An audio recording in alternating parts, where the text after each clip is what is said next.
Hello दोस्तों, नमस्कार। कैसे हैं आप सब? उम्मीद करते हैं आप सब बहुत ही अच्छे होंगे। आपका स्वागत है नेहा भोजपुरिया ब्लॉग में। आज हम सुनाने जा रहे हैं एक मंगल गीत। अगर पसंद आए तो लाइक से सब्सक्राइब जरूर करें। साथ में बेल आइकन घंटी दबाना ना भूलें ताकि जो भी वीडियो मैं अपलोड करूँ आप सब तक पहुँच सके। ज़्यादा से ज़्यादा आप लोग हमारी दीदी को सपोर्ट करें और हमें भी। और इनका बमनान वाली भौजी का नाम है बमनान वाली भौजी ब्लॉग। आप लोग प्लीज हम दोनों लोग को सपोर्ट किया जाए।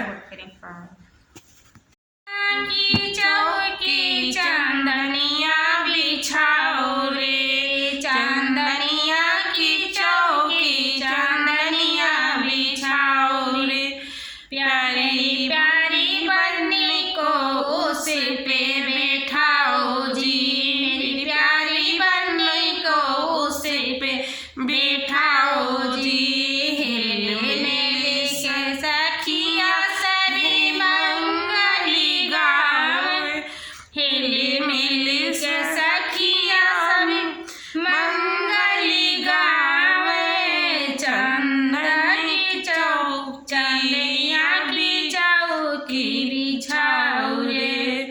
भगनी सुहागिनी दुलारी, लक्ष्मी स्वरूप लाडली हमारी, लक्ष्मी स्वरूप है लाडली हमारी।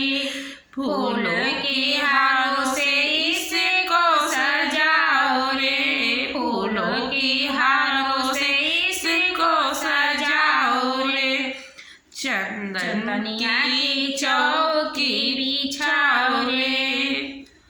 आशा करते हैं आप लोग को पसंद आया होगा। बहुत ही प्यारा गीत था। पसंद आया होगा तो प्यारा से कमेंट करके आप लोग